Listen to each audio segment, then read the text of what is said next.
The National Weather Service in Birmingham has issued a tornado warning for north-central Talladega County, northeastern Shelby County, St. Clair County, until 2:45 p.m. Central Daylight Time.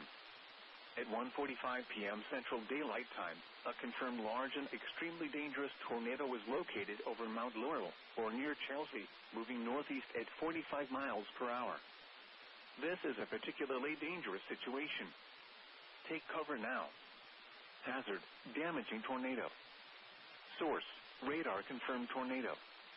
Impact, you are in a life-threatening situation. Flying debris may be deadly to those caught without shelter. Mobile homes will be destroyed. Considerable damage to homes, businesses, and vehicles is likely, and complete destruction is possible.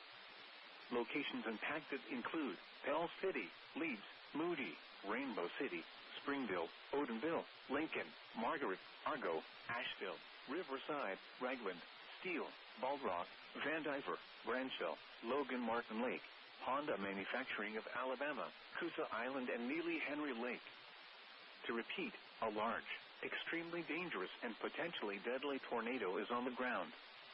To protect your life, take cover now. Move to a basement or an interior room on the lowest floor of a sturdy building. Avoid windows. If you are outdoors, in a mobile home, or in a vehicle, move to the closest substantial shelter and protect yourself from flying debris. Repeating, a tornado warning has been issued until 2:45 p.m. Central Daylight Time for the following counties in Alabama: Shelby and St. Clair.